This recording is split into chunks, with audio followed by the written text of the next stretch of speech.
ebiwala mwamulowooza ffenna tulowooza mu bizinesi ezimu ekyavumizza oyo kyaliiwo sina muvuma I educated her namugambye if you're giving an opinion regardless of how hurt you feel tolaga nti oli biased because oyina business ate obusiru omuwala oyo bwe yakoze yafrontinze business ye nze mirembe yampaako sente nkolere baawe simanya nkolere baawe birthday mirembe yampaako sente nkolere baawe birthday omuwala oyo byakoledde omusajja oyo tobimanyi ng'akozesa business ye omukazi ayina amagezi kyovula bambagamba nnyo abawala abasinga mutulimba waneno nti ku bwongo kwe mulya naye muteekayo magulu sente we mumala ozifuna capital avudde mu simanya profit avudde mu gundi ezo ne mutandiko zikolamu ebintu bya showbiz oguliddewo akamotoka okuddamu okufuna capital dda mu business owanika magulu toyinza kubeera ng'otegeera bulungi nga ku bbanga lye mumala waneno nga muteeka business musasula abantu babalangire day in day out muteeka abantu ku media atiga those two things are different those two things are different mubeeremu n'amagezi giving an opinion is very okay but do not act biased kyenva namugambye nti generalize gamba abasajja muli babi naye ono omuwala ku bintu byenda byakolera ono omusajja nga we bagamba this that obadde mubi nnyo nsambya furniture lwaki okolotwa omwana ow'obuwala n'omuyisa wootyo mwenna muli bita mulinga abadde bafumba wamu n'emirembe muli mu relationship mwe bakana abasajja abakadde temusobola vaayo wano ku sharinga kati gwe apo toyinza kubeera nga omusajja akwebakako either kwobwo obwongo bw'oyina either gwamuwa obanga musajja yakuteekamu mwebaka ku bisajja ebizeeyi nga n'essusu tezikyayimirira bulungi naye nga toyinza tubulira by'oyitamu kubanga kiyina ssente ne mujja waneeno n'obu bizinesi obwakatandika oyimirira ne mulyoka mukikinalira ku bantu gwe apo osobola osinga nzonyirira gwe waaza kunya bino ebiwala I started working at 16 motherfucking years bitch 16 years kati gwotandika okunjigiriza mbuluwira iti business bagikola webati gwe waaza kunya mwabatandise ejjo ofunyeyo ekisajja kikupachuddemu emirundi ebiri ofunye miliyoni 210 ezigenda no ordering ebintu ebya habo ebitakola. You can't be selling things that are natural, organic things, you guys, and have a back that looks like this. Mulaba muchala go baita Maranatha Naturals. Wallahi, if you wasanga Maranatha Naturals face to face, you would literally tell nti bana no muntu atunde ebintu ebiri organic. Kakazi kali slim thick. She's not small, she's not fat. She has a healthy skin. Wallahi Maranatha wagamba nti ntunda gundi weziti. Nagambe ezitereza face, ezitereza sikini. Okakaza ddala nti Maranatha ebintu byebikero. Kubanga abifaanana. She's selling organic things zaba wafaanana amagondogondo. Laba wafaanana amagondogondo. Ate apo tovamu ntalo za bintu bya kisirusiru. Mutegala muntu awe opinioni. Wano watugamba bakwata. So what? So what? Me, I always have a reason as to why I say what I say. Nabagamba yo musajja singa sichi. Nabagamba nagezaako mwabya neneekomako because of whatever was happening. Ne lwaki namwabya nti we yatuuka erinnya yali alikoze.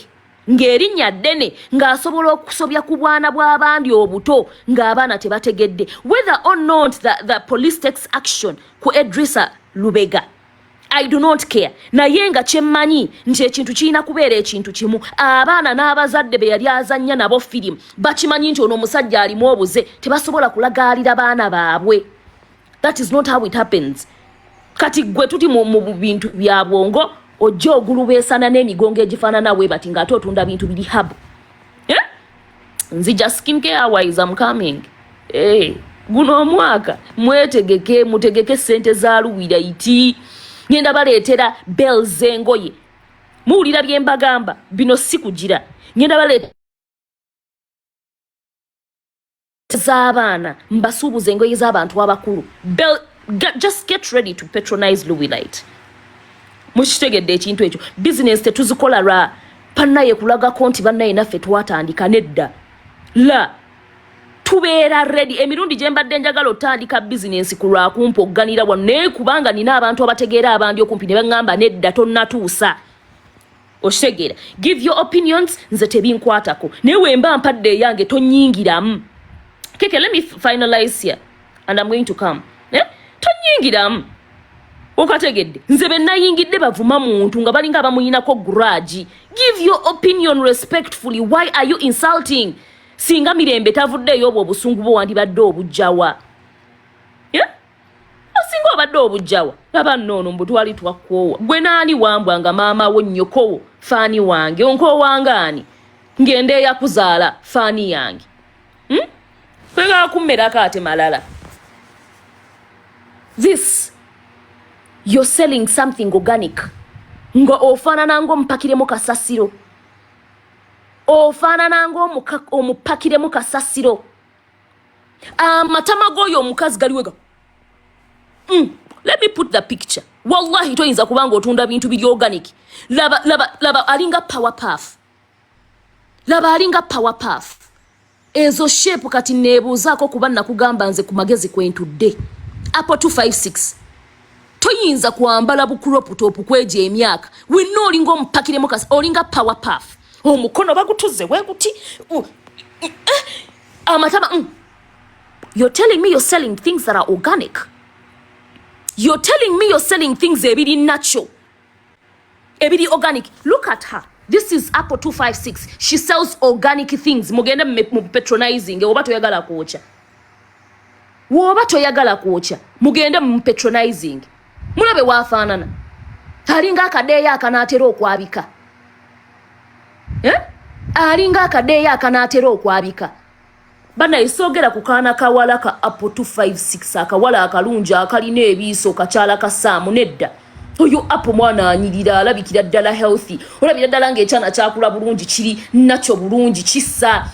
Kiri ebintu ebiri organic kyerabirira ki Apple. Olabira ddala ng'okana ngamba guno omunankana. I sell organic things. You're fronting your business. Do you know how many opportunities I have? Sometimes I want to cry. Ebintu nga sinababikola. Ebintu nga sinababikola negendereza nsooka kulaba. Guys, I have people who are giving me free things ngagenda kumpa stock. Ntandikewo business yange free of charge. Ngagamba Luwi itigenda ogezese we binaakola ng'otandika osasula. Wallahi ne ngamba kwatamu. Linda tulabe. Soko obimpe mbyegezesizeeko sigenda kukwata abantu banga atemba we ebintu ebitakwatagana. You guys are out here. Fetulina chances, you guys, people in media. Mutuze kaba abantu bababuze. Bashira price bani. Mubabuze opportunities mmekaze mwakafuna.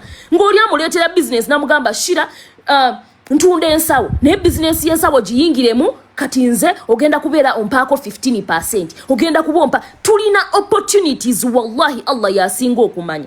Singa mba mutwegereziganyako mpola. Abamu mujja ne mutukubisa obulango nga tulaba bambi mutandika butandi. Sifenga waliwo abagalo tuwa stoko. Ebyo ebintu bye mulaba bituufu bye babagamba nti omuntu asobola okujja nagamba Luwi right ndese ebizigo container 2 namba naye sina ngeri gye mbitunda. Naye nze ebizigo bino njagala buli kizigo kitunde 10 ezeza 5 njagala ko buli kizigo nkyagala ke 15 esigadde zizo. Wallahi ngosobola okujja n'otunda ebyo ebizigo emitwalo 4 nga ye ayagala ke 15 nokola sente. So kati fa abantu abali eno Katonda beya wako kulinnya tonnegereziganyako bro. Apple 256 omwezi mu sente zokkaze nkola mbulango nga ne business gyonsaba sinnagikola nsobola okukola bulungi olunaku sente zotakula. Apple 256 I guarantee you that. Kakadde kamu nga kalunaku lumu ne mugamba mpaka mu ekitundu mpo obubiri nabukwata nabumpa chiwogana. We're not in a power puff. Ate kirungi wanvumye video ngisevinze kati ngenda kukolokota gwekola era. Omanyo yagala nnyo trending mbintu by'ekisiro ebyekyana ekito. Olinga power puff, you can barely breathe. You're talking about a girl as healthy as I am. What you saying? What you mean? By the way, wano we tuli siri mu filter you guys. Ekanda boba ne smooth terimu. Smooth ebaddemu. My skin is smooth, you guys. No pimple. No. The only thing missing, smooth nayo njibajiddemu. The only thing missing, ate najibagamba nze I'm a transparent baby. Mumanyi. Era nabagamba sikini yaterera erabika bulungi naye tubuzayo spots ku matama tulyoke tuterere. Terimu wadde ka pimple wadde nkanyanya. I'm a very transparent person. Kati singa ntula mu bifiluta nga gwa atunda ebizigo. Otunda bizigo naye filuta gy'otuddemu eyinza n'okumenya amaka ga mirembe n'egamalawo. Ngumu. Organic nsunza bine bizigo ole gwe nsunza ole oli mu filter. Nze situunda bizigo. Wenti wenfaanana. No filter, no smooth, no nothing, no pimple. Mbo ina pimple zikulinga mbusogera nabantu baina pimple. Are you stupid? Are you stupid?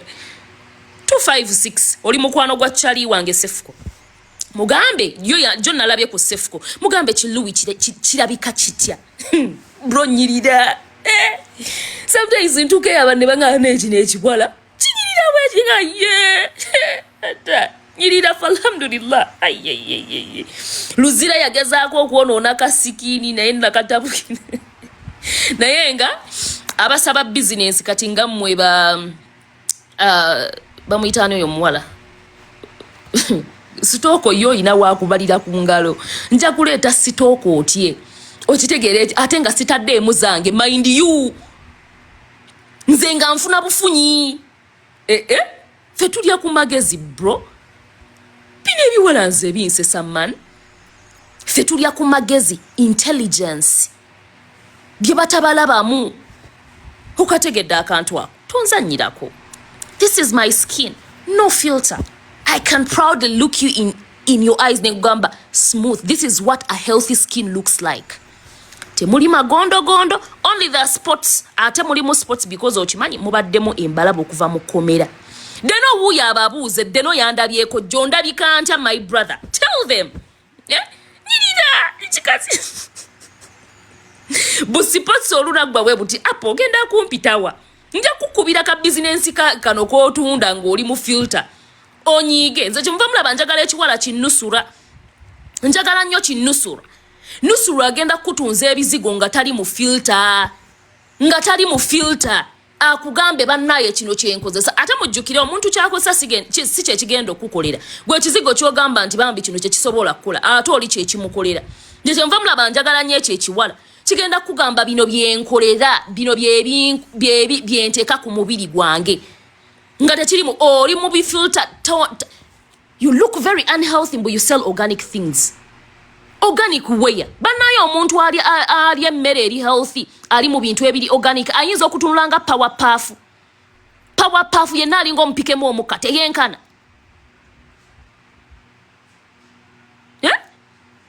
Chimanyira nyini. Mbogwe bakwata so what? Onsinzaaki. Just siri onsinzaaki. Bino ebikaze olumu byo bigenda nebyogera mazima ddala. Bigenda nebyogera n'olabira ddala nga singa si magulu gaabyo singa tebiyinaawo business ng'olabira ddala obwongo obumu n'ebintu ebibivaamu. Temuli kyamakulu. Apple. This is Luwi later. I don't have pimples. Ekintu ebiyinza okundeetera pimples messes. Ngendako mu messes nefuna ndiye wantu wali stressing. Wenne stressing nga ntandiko suna. Newe kaba katulututunka suna. Ni mukazi alabika obulungi tokiddanga nam. Tunda bizigo byo. People in business mutuswaza. Kati otunda gwe yandingambye Luwi iti bangambye oyina pimples jangu nkuwa ebintu ebiri organic owoza yonse ebiwala ebina pimples ba client bo. You guys, I tell you, these people don't have common sense. Apa tunudde mu kamera n'agamba nze sisobola kwogera na kiwala kinambalabe. Kyokka ebizigo by'otunda bitereza sikini. Ba customer oyagala bajjenga face zaatereera dda. Stupidity, guys. Olabira ddala ekikazi ng'obwongo kyewola buwole. You cannot be that dense for crying out loud. Nze sisobola kwogera na bikazi binambalabe oyita bakazi kubatereza sikini. Mboyina ebintu ebitereza sikini. Obadde oyagala bajjenga bayina ki? Kati sikini apo ba client otugobe toyagala tutereza sikini oyagala tujenge embalabe ziwonye. Very stupid. Olabira ddala nga kikoze video ya dakiika 3 naye nga eri mu kukakkanya eri mu kukakkanya business yakyo gitaddemu obusente bwakyo. Sisobola kwogera na bikazi bina mbalabe. Ba client bo bakunyiza okwogera nabo nga You guys, when you understand wotegera nti omuntu ali intelligent, webale nnyo okumuyingira. Kuba nja kukozesa era. Video eyo gidelete. Kuba kati client we agenda kulaba atya ng'ogamba toyogera na bikazi bina mbalabe ng'ate obayita kubajja.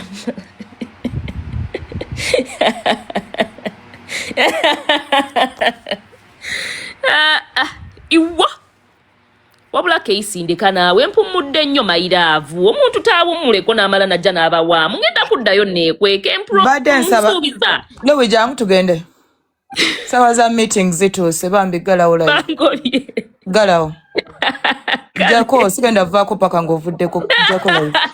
You guys bye nabagambye mwana kati mwandibadde video muzikola gye ekiro bayo gimaze tugende tugende tatagenda kunzikiriza gonza okusinza tugende bye kiwedde